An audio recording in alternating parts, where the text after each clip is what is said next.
Adam, thanks for the kind introduction. It's great to have everyone here, especially on a Sunday evening. I know many of you had to leave other places to come here, and it's an honor to have you in Philadelphia, and especially at Drexel. I don't think I can think of a more important topic at this pivotal time in higher education than the development of more faculty who are committed to creating opportunities in science, technology, engineering, and math for diverse learners. It's truly a moment when all institutions need to be focused on this, but not all of us are necessarily prepared to do so. So this is true missional work that you're about. We have many educators from distinguished colleges and universities here, including deans and professors and postdoc students who are also tomorrow's leaders in this field. And I would submit the brain trust that has gathered in this room will no doubt generate lively and stimulating discussions and the sharing of cutting-edge research and best pedagogical practices. And it's really going to be a couple of great days here. There is, as I said before, much at stake in terms of what you do, and it is more important than ever in our country that our youth are prepared with the knowledge and the skills to solve problems, to make sense of complex information, and then to know how to gather and evaluate evidence in order to make sound decisions. The education you deliver cultivates critical thinkers, increases science, technology, engineering, and math literacy, and prepares, very importantly for the future of our country, the next generation of innovators and entrepreneurs. So bolstering the learning and retention of all students in STEM is imperative to the future of higher education, as well as the sustained growth and stability of the U.S. economy. Innovation and inclusion are the keys to the future of STEM. Innovation and inclusion are also the mantra for this university. We consider innovation and inclusion as bookends in a much broader effort to ensure opportunities for all students, regardless of their race or gender or what neighborhood they were born in. This is fundamental to an increasingly diverse society and in the broader effort to combat inequality. And I can tell you we are incredibly fortunate to have a keynote speaker here today who knows all about the benefits of innovation and inclusion and is unique in his ability to explicate those. In more than 2 decades as president of the University of Maryland, Baltimore County, Freeman Hrabowski has become an icon for believing that universities are stronger and serve society better when they are more diverse and more inclusive. Dr. Hrabowski rightly believes the solution to our shortfall in STEM graduates is to make sure that every potential student is able to imagine themselves taking the path that they want and desire. And that begins with having a faculty and a student body that looks like America. Dr. Hrabowski understands the commitment to a diverse student body, a diverse faculty, and a diverse professional staff. As we recruit people to campus, much must be done to attract these students to campus, but also to retain them as well. And I'll tell you, he has really walked the walk. More than 25 years ago, he helped create the Meyerhoff Scholars Program to increase diversity among future science and engineering leaders by providing financial assistance, mentoring, advising, and research experience to minority students committed to future graduate study. Today, more than 800 alumni of the program across the nation exist, and more than 300 students are currently enrolled in graduate and professional programs. When it came to the Meyerhoff Scholars Program, diversity was not just an idea or a hope or a wish. It was a deep commitment backed with resources and incredible expertise with the leadership of one of the most remarkable people I've ever met. So Dr. Hrabowski's worldview was shaped by an amazing history that he himself lived through. At the age of 12, he was in a Birmingham jail, having been arrested by Bull Connor at Martin Luther King's Children's March. 7 years later, by the age of 19, he had already graduated from college, and by 24, he had earned his PhD and embarked on the journey to become one of the most influential university presidents in America. And in my book, he is the most important one among us. He is the exemplar. People like me get a lot of strength from watching other people do their jobs, and I have gathered so much strength and courage from watching you, my friend. And I am not the only one who has had that experience. So among his many accolades, he has been named one of the most 100 influential people in the world by Time magazine, and one of America's best leaders by U.S. News and World Report. He has received the Carnegie Corporation's Academic Leadership Award and the Heinz Award for contributions to improving the human condition. And he was named by President Obama to chair the new President's Advisory Commission on Educational Excellence for African Americans. President Hrabowski is known for taking students and visitors to the rooftop of the administration building at UMBC for some perspective. And I've had the honor to go up there with him, and it is pretty awe-inspiring. So one national publication asked him about this, and here's what he said what he sees from the roof. A place that changes lives, a place where students from all backgrounds come, a place that allows people to come in and strive to be their best. When I'm up here, I see the possibilities, changing lives, producing leaders, changing the region, helping poor children learn to read, getting people excited about science. Transformation is what I see. The efforts taking place here to create opportunities in STEM will also transform lives and help future generations to get to their own proverbial rooftop. I am deeply honored to have President Hrabowski speak. I was deeply honored to have President Hrabowski speak at my installation ceremony in 2011, and I'm proud to say, again, that I so profoundly benefited from his advice over the years. And I'll actually tell you a small story, which I don't think I ever told you. So Karen knew a little bit, my wife Karen knew a little bit about Freeman and our friendship, and I asked him to come to the installation and to be the principal speaker. And on the day of the event, she said, "I'm not sure this is such a good idea." And I said, "Why?" And she said, "Well, you've seen him speak, and you're no Freeman Hrabowski." So it's absolutely true. That's exactly what you want to get from your spouse right before you go on, right?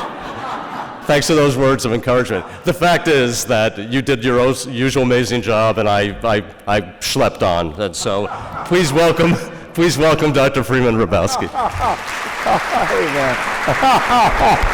John, that is so funny.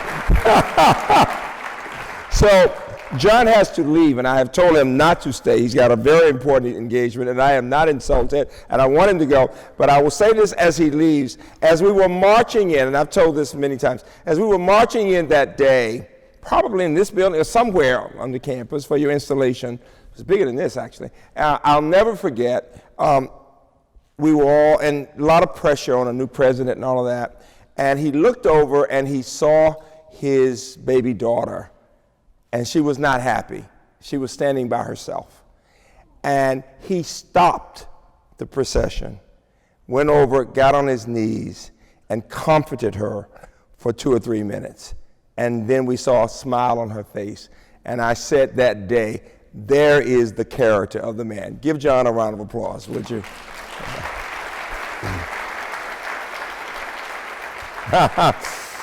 So I am here today because the dean of the graduate school at UMBC told me I had to be here today. She better be here. Janet Rutledge, where? Give Janet a round of applause, would you? She told me, she said, this group is important.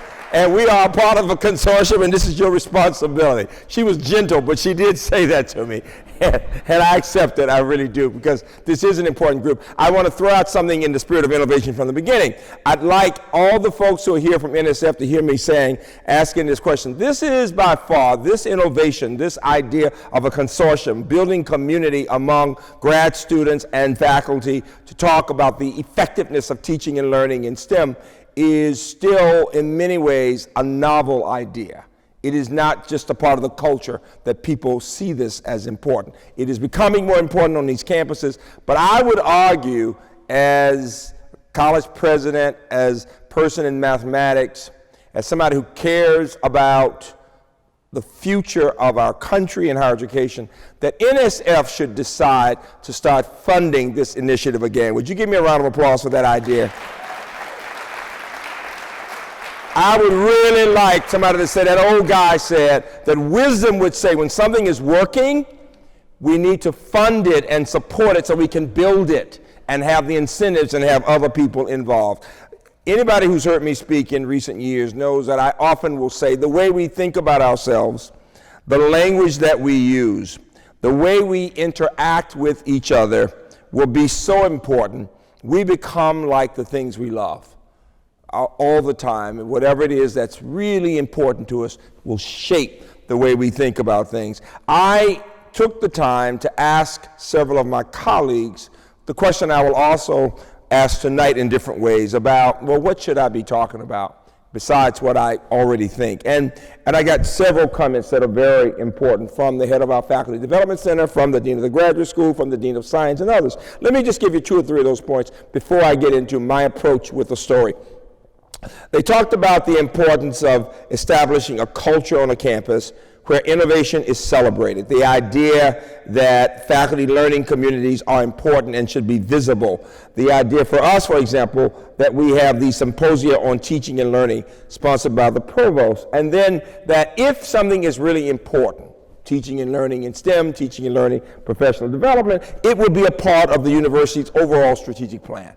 It will be clear that people talk about it as one of the priorities, and that the culture for faculty will carry over to grad students and postdocs, and I would even argue to undergraduates.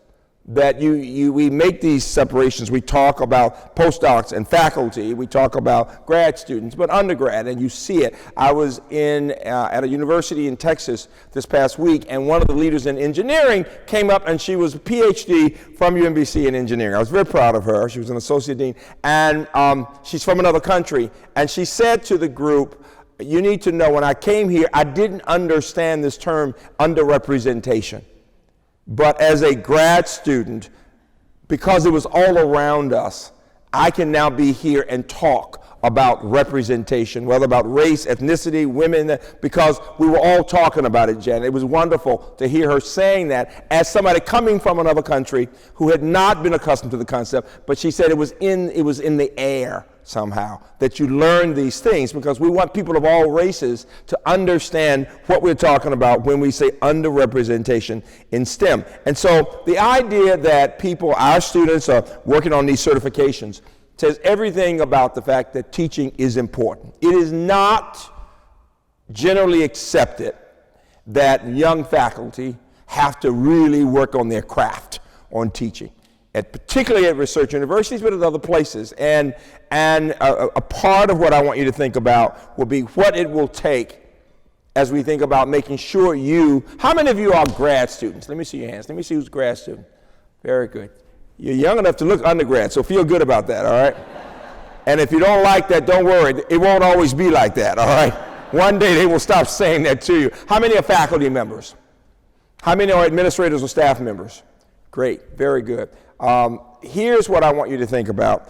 The fact is that our challenge as we work to prepare people for the professoriate, and we've done this at UMBC, and particularly at our Promise program, which is, people hear about the undergrad program, we're very proud of that program, but built on that is this graduate layer of the Promise program and the Graduate Mile program, all heavily STEM, and that we work with other campuses, College Park, for example, UMB, and the idea is to prepare people for that professoriate. And that means both things. It does mean building the research for those who go to research universities and for others, but also to look at the strength of teaching. Those certificate programs do make a difference. They are recognized, and we recognize that. But the other part is something that I heard from a professional development person on my campus. She said, people still don't really believe that most people can make it in math and science. We still have this idea, math and science are for a few people. We don't, and I can talk about that in just a minute. And what she said that I found particularly helpful was that when you have a climate of innovation, we're talking about mindset and being flexible both in how and what we teach, in tapping into the students' backgrounds and strengths, and in opening doors for more students to succeed. That teaching, of course, is about content, but even more than content, it's about guiding students in a way of thinking. Teaching students how to go about developing ways of mind, habits of mind that are typical of scientists, how to ask good questions, and the kinds of skills that one needs, such as attitudes towards life and learning, so-called dispositional learning, resilience, self-regulation, reflection, empathy are all a part of that process. And then finally, the teaching and learning process. That process is relational. I want to tell you 2 or 3 stories quickly and then get into another one that you'll appreciate. When I was in grad, I went to my beloved Hampton to undergrad and was made to feel very special and was told in no uncertain terms that by my math professors, by others, that when you go to grad school, you'll be the only one in class looking like you. And people will assume you shouldn't be there. And it really did prepare me. So I would go in the first year at Urbana-Champaign, a place I've come to love, that was wonderful education, but a challenging place in the early 70s. I'd be in a topology class or a set theory class, and it'd be all men, all white, and much older than I was fairly young. And the professor, each time in that first week, would come in and see me there in the middle, and I'd always sit up front. My liberal arts college professor said, sit up front, let them know you're really there, right?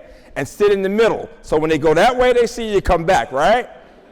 I did all that, and I was ready, I was pumped, and in each case, the man said, looked at me and smiled and would say, this is set theory, or this is topology. Now, what was the point? You're in the wrong class. By the time I had it 2 times, as soon as the teacher came in, I'd say, this is complex variables, right? In other words, I'm supposed to be here, okay? But it took that. And I will say this to you, and it was such a lesson. There was, at that time, fine math department, there were 100 faculty, only 1 was a woman, and she was not tenure track. She had a PhD. But she had a way of looking at me that said, I understand what you're going through, without ever saying it.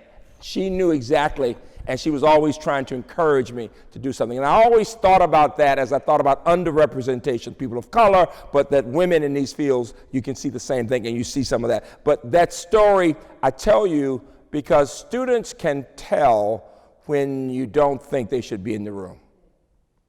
And if you've not seen students of a certain type, without even knowing it, you're going to say, Now, I will also say that there are times when I had other experiences. I was accustomed to asking questions. In grad school, you don't ask a lot of questions while the guy is there lecturing. And so in these proofs, they would go from step 3 to step 8, like that. And I didn't get it, and I was very secure. And so I would say, I can go from step 3 to step 4 or 5, but I really don't understand how you got all the way to step 8. And in every case when I would say something, because everything was about proof, the professor would look back at me and say, isn't it obvious? And all the guys would smirk, right? And I wanted to say, sucker, if it was obvious, I wouldn't ask the question. But of course, I'm the scared little kid in the class. I'll never forget in one of those classes, we got back to midterm, but what I did, and this is what I want you to think about as you think about grad students, as being grad students, having grad students, what I did was to not allow those reactions to my questions to discourage me. I went to their office hours. I learned to smile in spite of their being annoyed or suggesting maybe I wasn't good enough to be there academically, and just kept asking questions. So when we got the midterm back in that class, I'm a little nosy kid. I'm looking at everybody, all these guys had gotten C's on the midterm, failing, right? I got an A-. I held my paper up and I said, I guess it was obvious somehow. Right? A little humor to it, but I tell it to you because the idea of teaching students and ourselves to never be embarrassed to ask questions and to not let other people define who we are or to say what we can and cannot do would be very important. My next story has to do with a colleague who's just been tenured this past year, an amazing guy in chemical engineering who works with Engineering Without Borders, has taken kids to rural Africa, undergrad, grad, to work on clean water structures. And he came to see me young, in his 30s, and he said, I've got a real problem. And he was very serious. He said, and I thought about what I wanted to say, and I do want to say this to you, to the grad students and to faculty. He said, I'm really worried. I said, what are you worried about? He said, I've noticed that when some of my colleagues have gotten tenure, they become jerks. I said, I love you. Because we in the academy tend to take ourselves much too seriously. We just do. And I'm from a wonderful campus, but it is a fact that somehow we become very serious about ourselves. And so one of my messages to you comes from a mentor of mine who lived to be 98, 99 years old. His statue's on our campus, Walter Sondheim. And he said, Freeman, live life seriously, but don't take it seriously. And I want you to think about what that means, that don't take ourselves too seriously. And I do suggest, I am positing the notion that in the academy, in our attempt to work on the problem, whatever it is, we sometimes lose that part of humanity that can help pull people in and give them support. And a part of what I would like you to think about today is just that. What are the stories that can make a difference? And then finally, I want you to, when you get a chance, go back and read a piece that was done 12 years ago by Janet Rutledge and several of her colleagues, called The University as Mentor, and it's lessons learned from inclusiveness initiatives.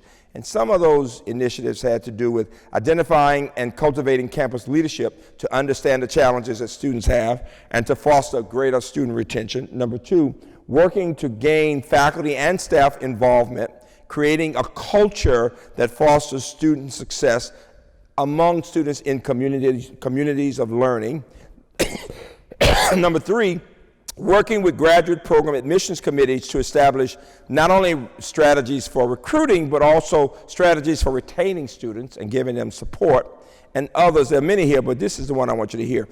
Giving recognition and rewards to students and mentors as they progress over the academic hurdles, and working to support students as they think about next steps and their careers. It's not enough to say to people, follow your passion. I see this all the time at all kinds of universities. We just kind of throw them out there and say, just follow your passion, you'll be fine. Well, they won't be fine if there aren't people giving them support. If they're grad students, if they're young faculty, they need the opportunity to think through what the possibilities are, the kind of university, whether it is a university, what else they need to do. And the other part that you'll appreciate that comes out of this has to do with, beyond the idea of recruiting, it really has to do with what do we do to help people from all kinds of backgrounds to have those successful experiences. What does it take? And that's about the culture of the institution, but it's also about the culture of the department. And departments can be very different. Culture, before I walk out, watch this, I'm there. Now I come here, okay? And all of a sudden, I connect to you more. I connect to you much more just by coming here. And the president of Stanford asked college presidents several years ago, how long do you think undergrads can connect and be engaged in a lecture before they begin to fade out? What do you think? And don't let me say you're risk adverse, right? Part of this innovation stuff is being able to take a chance, right? I know you used to getting A's, but that's okay. Just take a guess. What do you think? All right, 30 seconds. Wow, oh my. So you're telling me that you've already faded out on me already. Is that your point? Well, I heard 5 minutes, 30 seconds. Anybody else? 7. It's about 8 minutes. But now the neuroscientists, and some of you in that area at NIH have said to me something about people like you. You are among the most disciplined human beings in the world, right? How long can somebody like you continue to focus in a lecture before you begin to fade out? I heard 8 minutes, so you're telling me I've lost you already. Is that the point? Maximum I hear is 20 minutes. But it doesn't mean you don't keep going. It just means you may fade out for a minute and think about what you have to do after. Then you come back to me, okay? But here's what's funny to me. You are all very successful students. Whether you're faculty, grad student, you know how to look at me like you're really interested. Even though you're thinking about other things, right?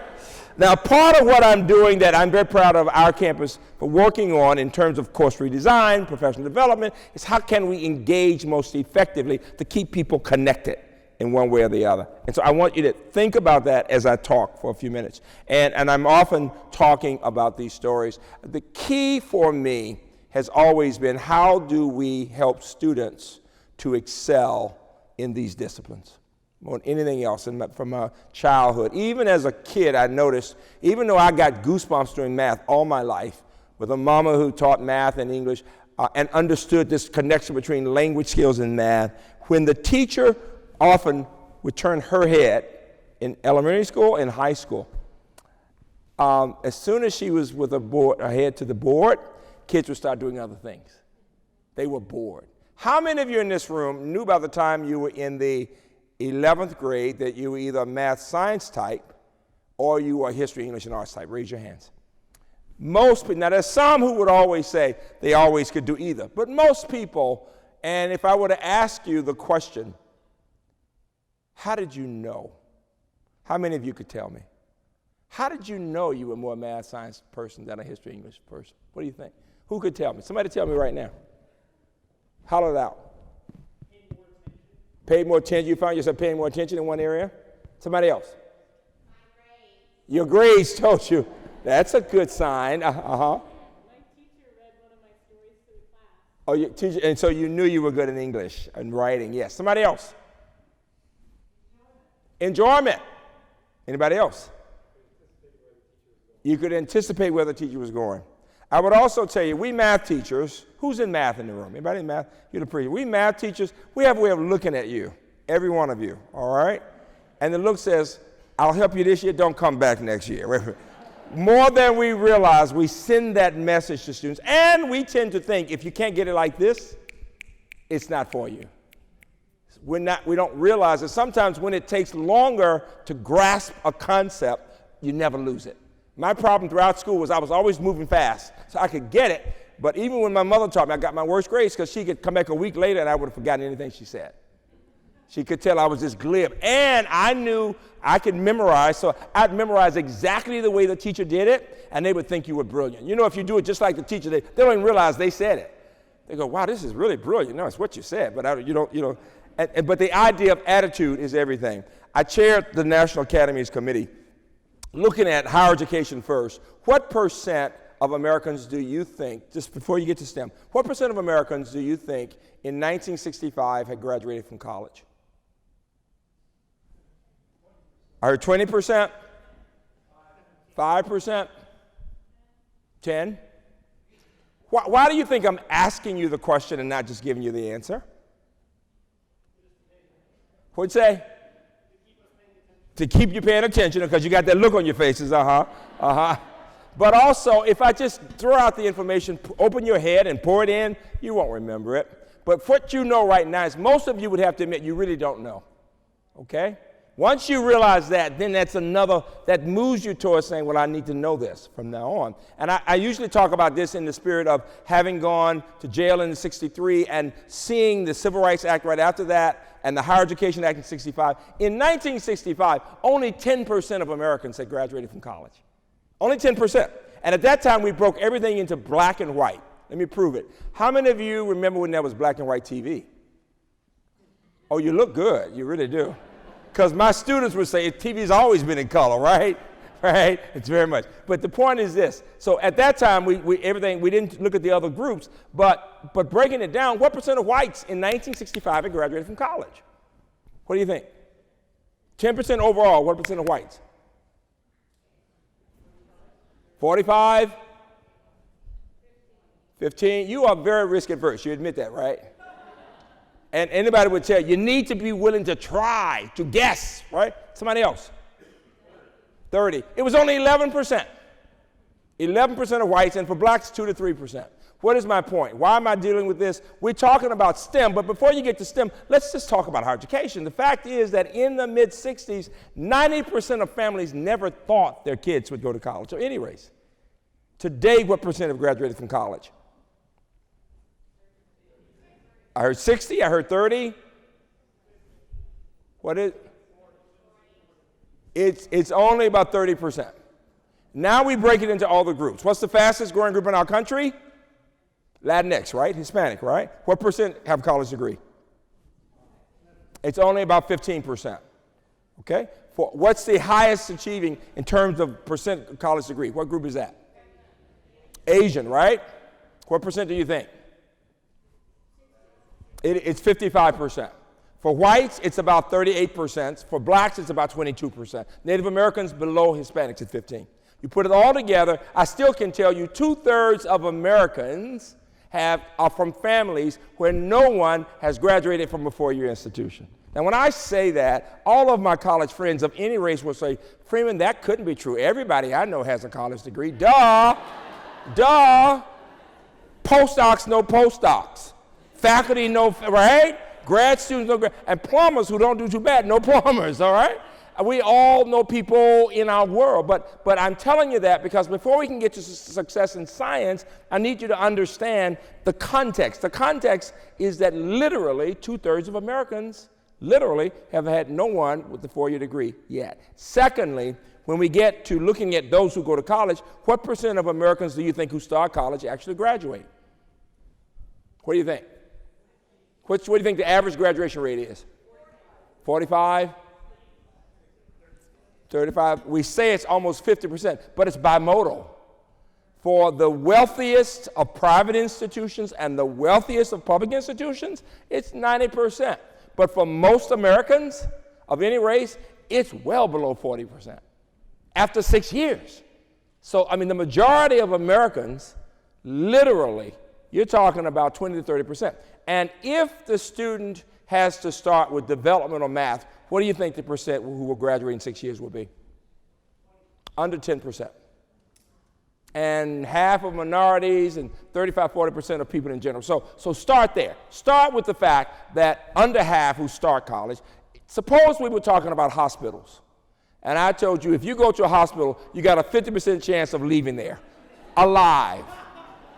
Think about it. We'd be appalled. So one of our big issues that I want you to think about as future science teachers is to have the larger context. That we've got this challenge of figuring out how to help more students who come to us graduate in general. Then we can go on down to the STEM areas. So when I chaired the National Academy's committee on this, we had people from Harvard and MIT, faculty to Howard, to Miami-Dade Community College, to UTexas El Paso, really a wonderful group of faculty. And we were shocked.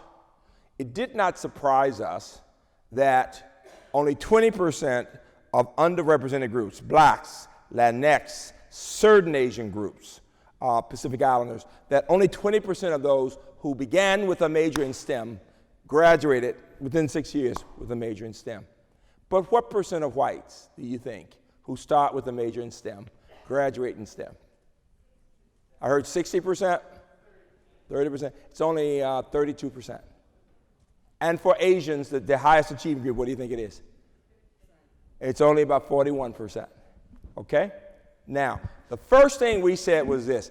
What do we always say in universities? It's a K through 12 problem. Because, see, colleges blame high schools. High schools blame elementary schools. Elementary schools blame the family. And the husband says it's the wife's problem. It's her side of the family that's not. We all blame people. We decided to do something different. We looked in the mirror itself. And what we found that was really stunning was this. The higher the SATs, the larger the number of AP credits in STEM, the more socially prestigious the university, the greater the probability the student who starts in science leaves it within the first year or two. And we said, oh, it's because they want to make more money and go to business, something easier and make more money. No, they got C's and D's. So when you have a perfect score in a math SAT, and you in chemistry, and you get a C, but you get an A in English, and the person is, and you know the humanities faculty are a little nicer than we are. You all know that, right? Come on. There are exceptions, but you know people tend to be a little more warm in the humanities. Come on, you know that, unless you're real, you know this, right? You know, the fact is the person says, oh, I must be a humanities person. She likes my writing, I'm getting an A, I got that C in chemistry, I don't want any C's. And so at all the most prestigious places, the only exception would be when both your parents are from another country. There's more intensity, and they make it in spite of. So if you haven't looked at my TED Talk, it gets a lot of people saying, yeah, you're telling my story, and a lot of people saying, wait a minute, you're from us, why are you criticizing us like this? Because it is true. If you go back and you look at the students who were with you in their freshman year, and see how many are now with PhDs, and what they normally would say, oh, I just like this better. Yeah, of course you do. If you got a C or D in the other thing, of course you do. And so there's the problem we have. You're preparing now to help more, to be a faculty member and to help more undergrad and grad students succeed in a culture where we call the first year of STEM what? Weed out courses. We just accept the idea. In fact, we tend to think if it's a really good school, we weed out most people. I teach new presidents at Harvard, and the biggest question I get from people from publics to privates, research to liberal arts college, how do we convince our colleagues that when most students don't make it, it means we are of high quality? That it's just so good that we do it, right? No. At UMBC, whether it's the undergrad experience or the grad experience, we will tell you high quality should mean, yes, rigor of standards, but also high expectations of support. What does it take to support students to make sure they succeed? And what I want you to think about is this notion of how do we create this habit of mind which says, let's ask the right questions to figure out why more students are not succeeding, and what are the approaches we can take to make a difference. We did that at the grad level because my colleague will tell you, when we had the PhD completion project, we had a number of students who were not finishing that PhD. And so one of the things we've learned to do is to have focus groups with the grad students, with faculty, and to see what's going on.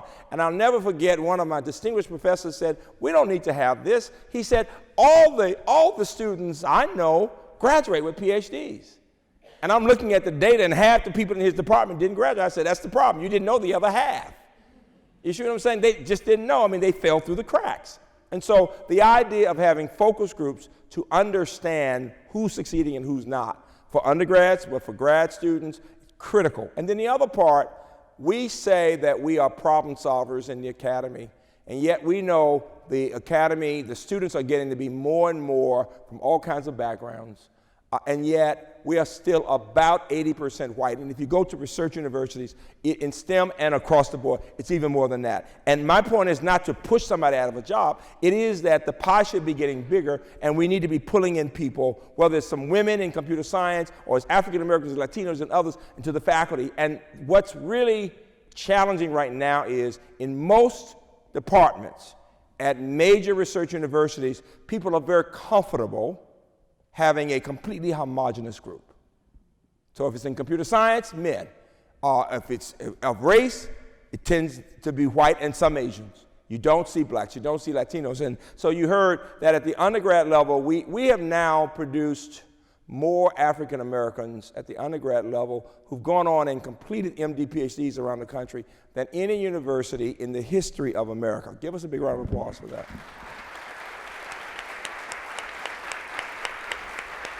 And building on that, we have now looked at how we take our grad program and our PhDs and help them. So let me just give you one example of what's possible. The head of APL at Hopkins, the Applied Physics Lab, is maybe 60% of the budget, billions of dollars. The head of APL is a PhD in computer science from UMBC. The head of data science there is a PhD. Now, because of the culture of UMBC, they appreciate, these are two white guys, wonderful white guys, they appreciate, just like the president of Clemson, got all 3 degrees from UMBC. And he has a private jet, by the way. You know, big football schools have private jets. So he flies me down, which always surprises South Carolina when he says I'm his president, right? The nice thing about that is I can tell him I have a jet too. You know, I do have one. You know what mine is called, right? Southwest, all right? But the fact is, in all those cases, you go there and you'll see how as leaders, as change leaders, they have brought in more women, more African Americans, more Hispanics. I went and spoke at APL, and there were 10 to 12 blacks there with PhDs from around the country, and I looked at their faces. They were my undergrads who had gone off, and Ralph Semmel, the head of APL, had said, go find these people. Go find them, bring them in to become researchers. Start working with them well before they get the PhD. Let them know we want them.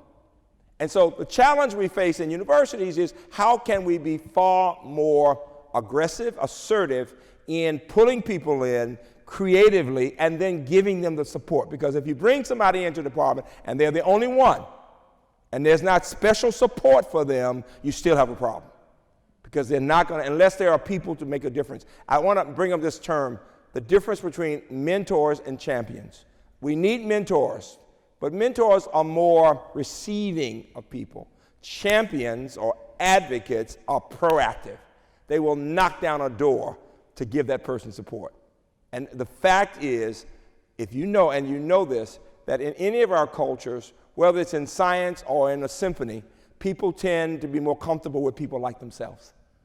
And so as change leaders of all races, I want you to think about how to help create a culture that has people asking the questions about comfort level with other people. It's so easy just to say, this person is more impressive when they look just like me, or when they act and speak just like me.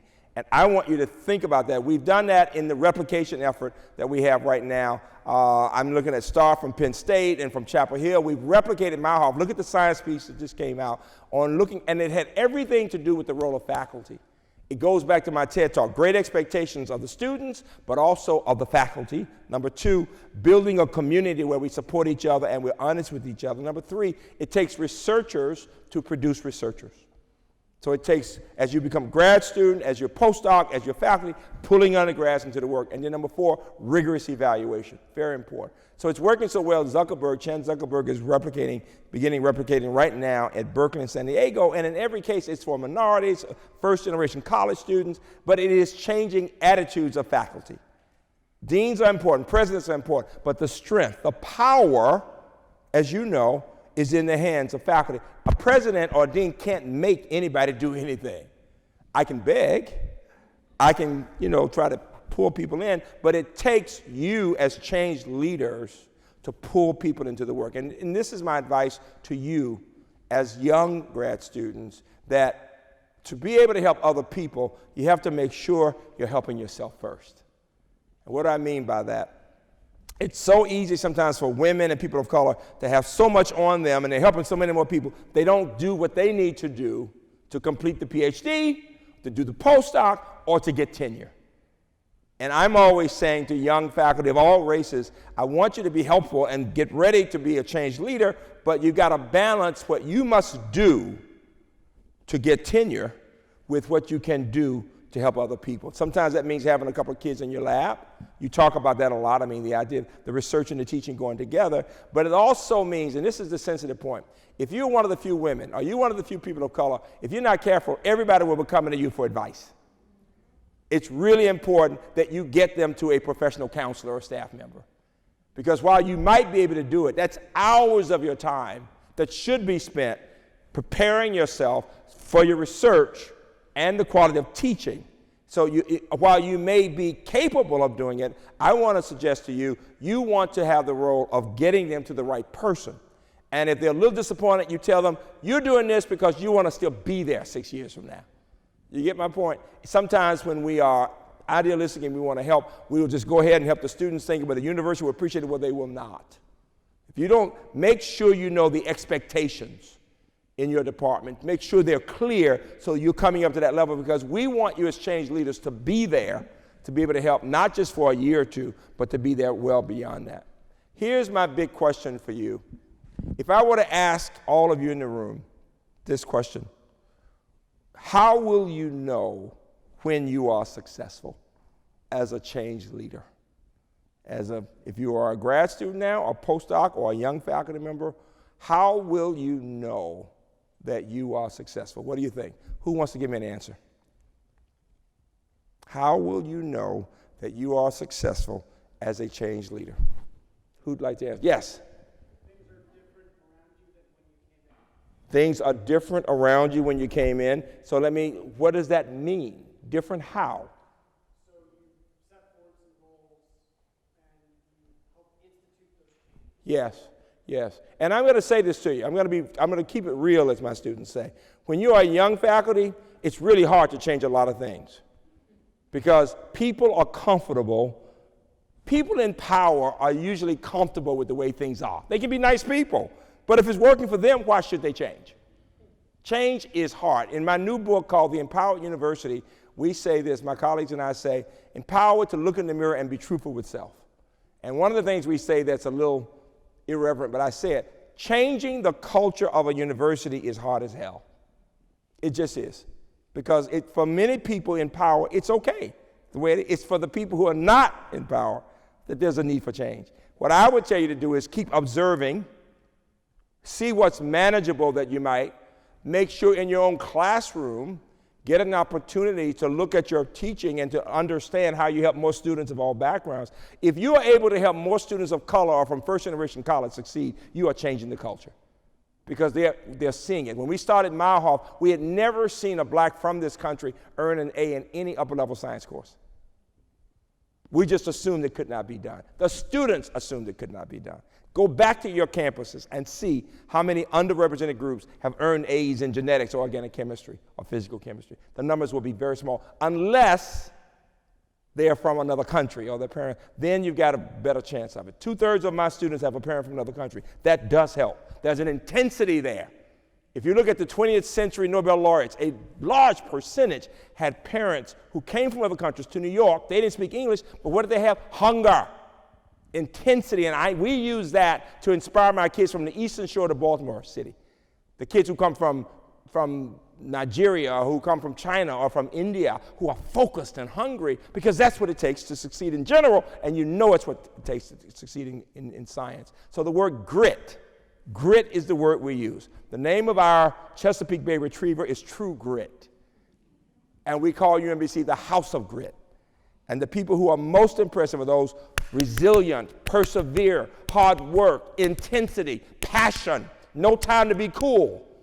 It's so silly when people say, I don't have to work hard. If you don't have to work hard, then you're not in a place that's got high standards. I don't know anybody who is very successful who doesn't work really hard in STEM or even other areas, right? So being able to manage whatever it is that you see is important. I want to stop with this last story and then just take questions. And it's a story from my growing up in Birmingham. I often say Baltimore is the upper South. We're in the North. This is called the North. You all know that, right? This is Philadelphia. We say that Baltimore one day is like Philadelphia, the next day is like Richmond. Depends on the issue. Been that way since the Civil War, all right? Here's the story. My mother, and I've told it many times, my mother grew up in a little country town in Wetumpka, Alabama, and as a child, she had a choice of working in a hot cotton field or working in a wealthy home. And she wanted to see how wealthy people lived, white, of course. And the distinguishing quality was they had a library. And the woman was kind enough to say, Maggie, when you finish your work, you can go into the library and read. And mother would do just that. And then she'd say, take the book home, bring it back, and then let's talk about it, write me a few paragraphs. And all of a sudden, everybody was saying to her that she was a special little girl because she could speak and write in standard English. And her language became richer. And she grew up, and she went from poverty to becoming an English teacher. And she lived her life as an English teacher, and then something came out called the New Math. Anybody old enough to remember the New Math by chance? The New Math, right? The reason the New Math didn't work was that we university people were too arrogant. We thought we knew children. We don't know children. Maybe our own, but teachers know children. They may not know the math, but they know children. And we didn't connect those two, and we made the teachers feel bad and scared of math. Most Americans today are frightened of math. I get that all the time. When I ask educated groups, how many of you love math? They look at me like I'm crazy or something, right? So my mother became this math teacher who was also an English teacher and understood the better one's language skills, the more facility one will have in solving word problems.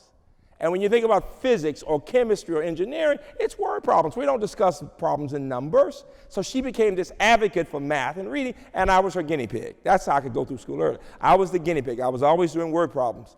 At the end of her life, we brought her from Birmingham to Baltimore, and she had developed dementia. You don't like to see your mother going downhill, but I'll never forget, she looked at me and said, I know the end is near. This is a human story, because teaching and learning ultimately are about that human being, not about the content. It's about this connecting. And she didn't even know who I was, and I'm an only child. But she said with the sweetest smile, I know the end is near. And don't want to hear that. And I said, well, what's important to you? And she said, relationships. She said, and I was trying not to cry, and she said, my relationship with God. She said, hold on to your faith, you'll be okay. Then she said, my relationship with my husband, he's a wonderful man. She'd forgotten Daddy had died years before. Then she shocked me. She looked me right in my face. She said, you know, I have a son. Now, I'm an only child. And I'm thinking, oh my God, she's going to tell me she had a kid when she's a teenager. She's going to drop that on me, that bomb. And I'm thinking, I don't want a brother if I haven't had one to this point, all right? I'm thinking TMI, too much information, right? I'm looking mean. And she said, he's a college president, thank God. She was talking about me. She just didn't know who I was, right?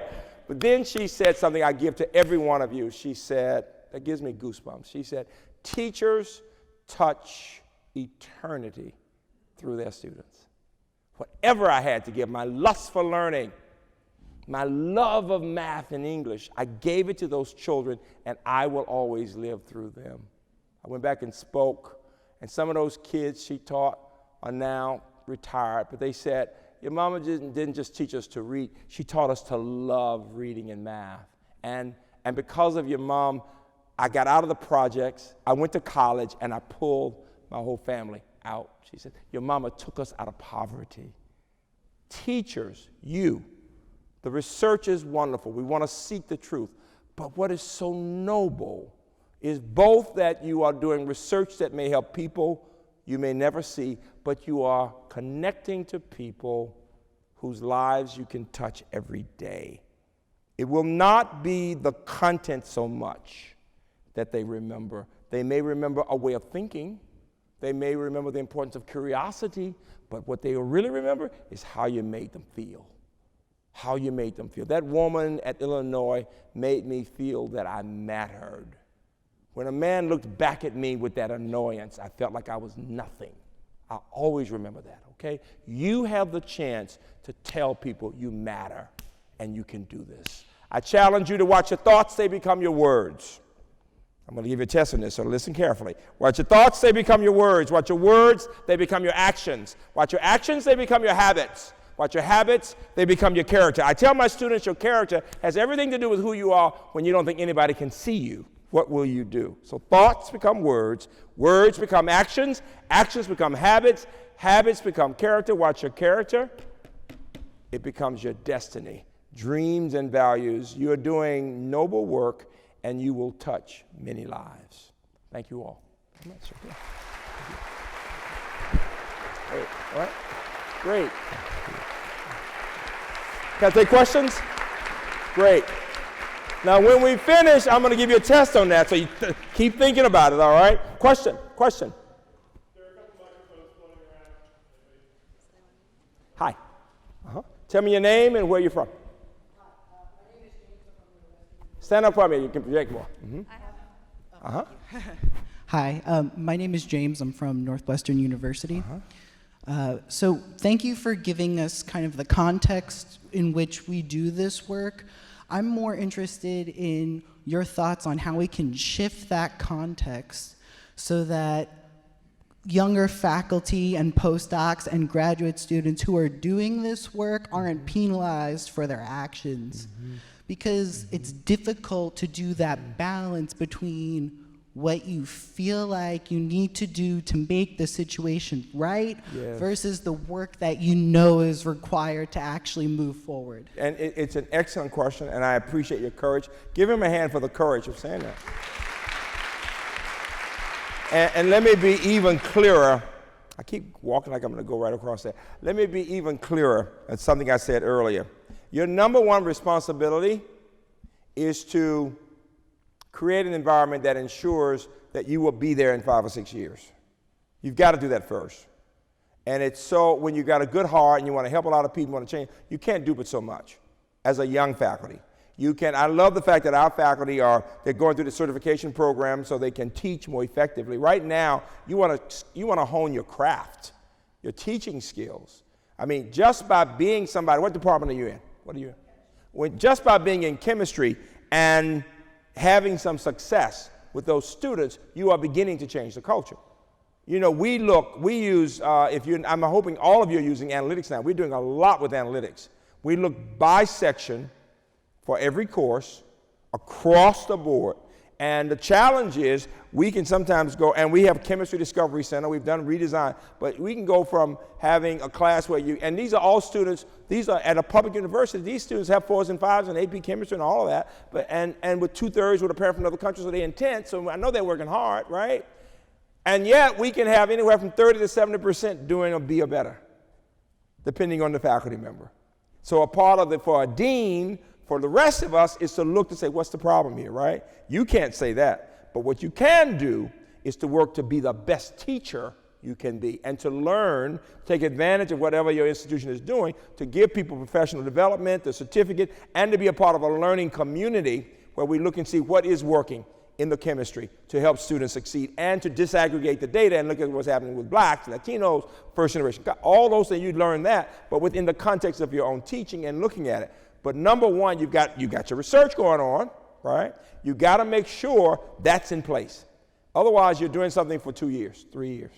So, I mean, it's unrealistic to think young faculty are going to spend all their time on changing things. No, you're building a foundation of research and strong teaching. And for all of us, it's about improving our teaching. Nobody's so good at we can, I had a young student who was a mentee of mine, a young African-American, got a PhD in math, brilliant, and he came back, he was a terrible teacher. And he was shocked when I told him that. I said, you've never made below a B. I said, but your students say you're awful. And he got tears. I said, I want you to have tears because that's what your students have. And then the next semester, this is just real, and he was not full-time, all right, but he was working at a research place, and he wanted to do it. I said, you've got to bring them, you got to have after school, you got to work with them beyond the classroom. And you got to look at some other, and you got to go to professional development. Well, the next semester, it wasn't much better. I said, did you work with them after? Did you go to professional? He said, I really didn't have time. I said, then you don't need to be teaching. You should not feel, because what he felt was, he said, I taught it. I said, no, you didn't teach it. If 70% got below a C, you didn't teach it. You put it on the board. And that's what a lot of people think. You put it on the board, you've taught. No, you presented it, but you haven't taught. You haven't taught it until they've learned it, right? And so you're being able to do for your own class that, and to make that point is beginning to change the culture. You get my point? You can't change everybody overnight. Some people are very comfortable with 60% not doing well. I remember when we first started with these minority kids in science, and it literally, for everybody, only 30, 40% were getting a B, and they said, well, that's about regular for a research university. Well, does that make it right, though? There's the point. But I would not rock the boat too much, quite frankly, because you don't want people saying, no, he won't fit in here. I'm just being real with you. You got to first establish yourself, get the right people working with you, identify people who are caring about teaching, because some will, all right, and connect to them while you do your research. But be careful, because you want to be there 6 years from now. Okay? Great question. Great question. Somebody else? Question. Robbie said when he was growing up in New York, all of his friends' mothers would ask them at the end of a school day, what'd you learn in school today? He said, not my Jewish mother. He said, my mother would say, Izzy, did you ask a good question today? And the practice of encouraging his curiosity made him the thinker. So I know this group has some good questions for me. Yes, go ahead. Tell me your name and your discipline and where you're coming from. Tim Reisman, University of Dayton. Mechanical engineering. Okay. Say it again. Tim Reisman at University of Dayton. I teach mechanical engineering. One of my questions, you were talking just a few minutes ago about analytics. What analytics would you do to evaluate teaching? Yes. Right? Sure. Especially among young faculty, Sure. faculty in general. Sure. Let me tell you what we do. First of all, for young faculty and others, we are very huge on the faculty development in STEM and giving people a chance to be a part of learning community, teaching learning communities, and to look at practices. But the results are everything. Number one, I mean, you've got so many sections in engineering, and you're looking at those students to see how they are performing, first of all. And one of the big problems, you heard me saying, 2/3 of students in the first 2 years of engineering or science do not succeed. They leave it. You can go to many other things, business, other kinds of things, right? And they leave it, and we just think, well, that's just the way it is. No, but when we use the analytics and we see that most of those who left it got below B's in those courses, and if they were good students, if they had come out with reasonable grades, calculus and calculus-based physics and those kinds of things, the question is why? What else can be done? And what you will find, this is what is always amazing to me, most campuses cannot tell you the range of the distribution. If you've got some sections where a professor has 70% earning that B, and others where 70% earn below a C, you've got a challenge there, especially if they're just kind of randomly distributed, and you got students all with regular backgrounds, and you're from institutions where you've got reasonable students. So for me, it's always about seeing who is succeeding and able to keep moving to the next level. Number two, it's about people who are really about teaching and learning who will try creative approaches to rethinking it. Let me just give you one example. In our computer science and math interaction, students have to have at least a B in Cal 1 and Cal 2.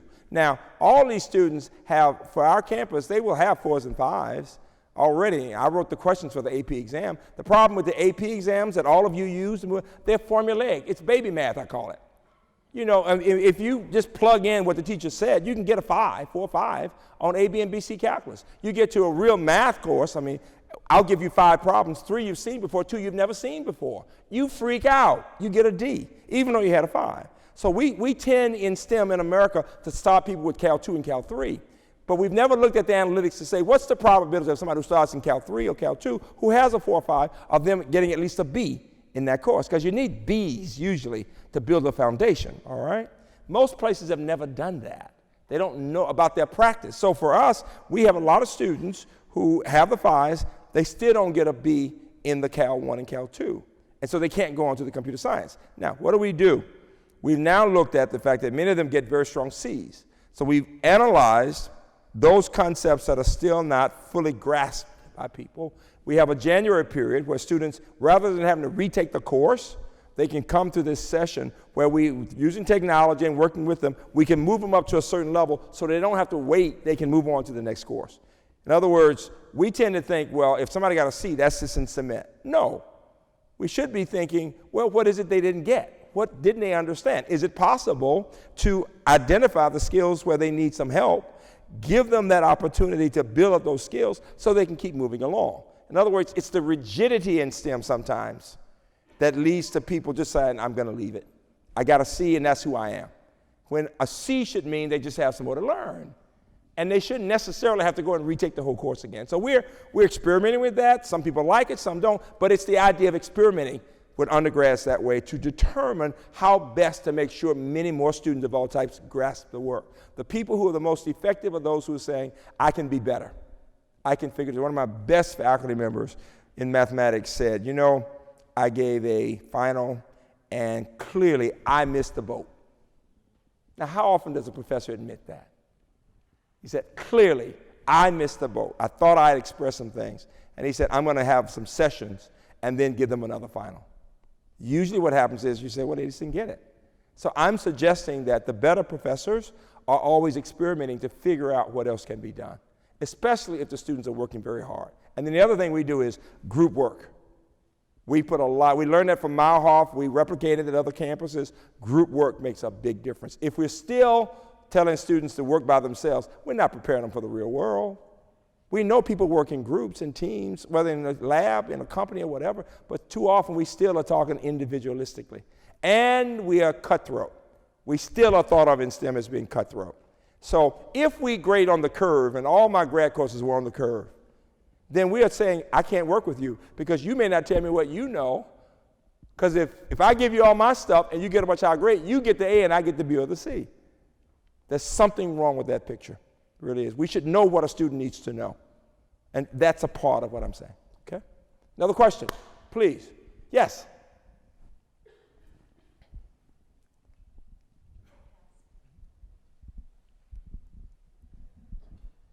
My name's Jaskirat Batra. I'm a grad student at Texas A&M University. Okay. And I had an opportunity to teach a course for 2 semesters last year as an instructor. And I noticed at the end of semester, while trying to do student evaluations that they typically do of instructors, that it seems to me that the structure, the metrics that are used to assess the tenure seem to be in conflict with the responsibility that we actually have, because good teaching means that to include everyone, we have to try different things. And trying different things, that means that we take risk, and sometimes we might fail, Yes. and we might actually end up getting bad evaluations. But if those are the metrics that are used to assess Yes. a tenure, that can be detrimental to good teaching. So do you have any thoughts or how to balance Sure, that? it's a great question. It's a great question.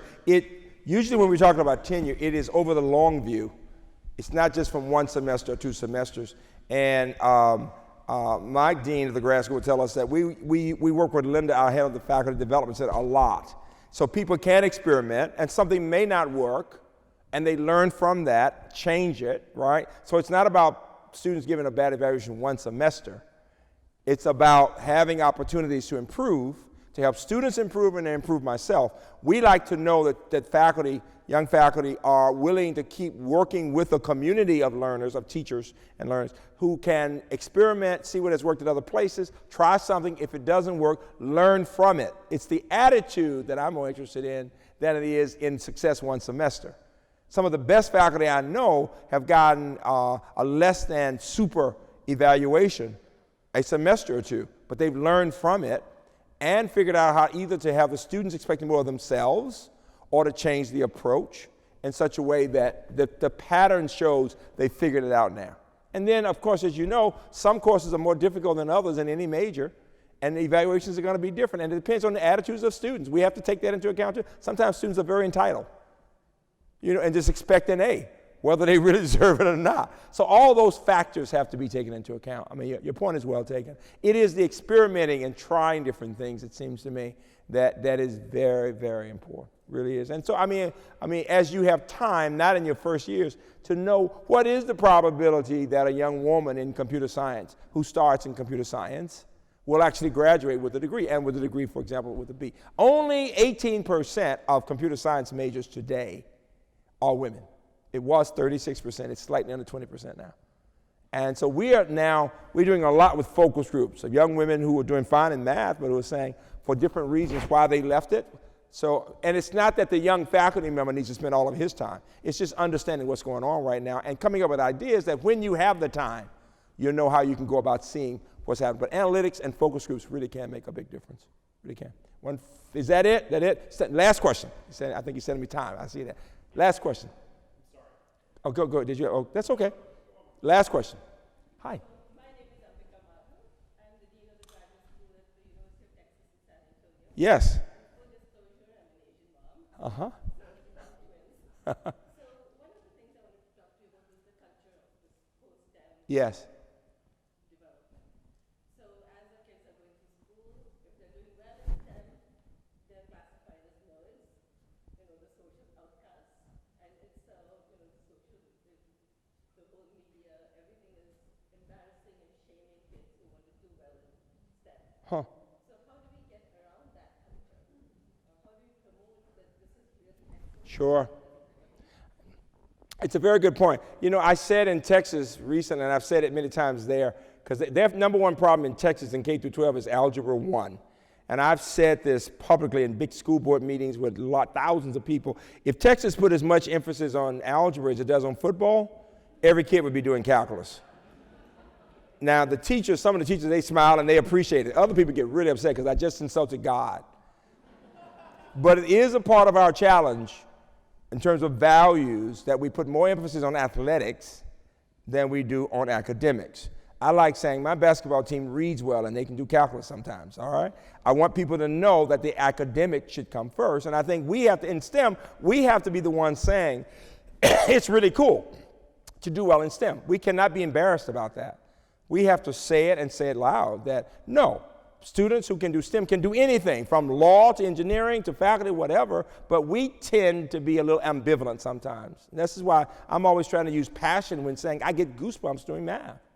I do, and I know how much it's helped me to have that way of thinking about the world. I think your point is well taken. We don't emphasize how exciting it is whether K through 12, undergrad, grad, postdoc. The only thing I would say to all of you is, and I started with this not to be insulting, but as you are excellent in STEM, work on excellence in humanity. It's the genius of the and versus the tyranny of the or. It shouldn't be STEM or the others. We need people in STEM who care about students, who are compassionate about helping people, having the high expectations, but making them feel special by pushing them and elevating them to be the best. Stand up, everybody. Stand up. This is the end. This is your test. Stand up, stand up, stand up. And I'm watching your faces to see if you've got it, okay? Repeat after me quickly, and then I'm going to test you on it. Thoughts, words, actions, habits, character, destiny. Now this time I want you to say it like it's a basketball game, okay? I mean, woo woo, right? Passion. We are much too cool in the academy, all right? Thoughts, words, actions, habits, character, destiny. Here we go. Watch your thoughts, they become your. Some of you got it, some of you didn't. Gotta be mindful. One more time. And I like the way you said it the next time. Otherwise, you're boring. We cannot be boring in STEM. We can't be wimpy. Gotta be passionate, right? Thoughts, words, actions, habits, character, destiny. Your test. Watch your thoughts, they become your. Watch your words, they become your. Watch your actions, they become your. Watch your habits, they become your. Watch your character becomes your. A+. Thank you all very much. Thank you. Come visit UMBC. Janet will be your host.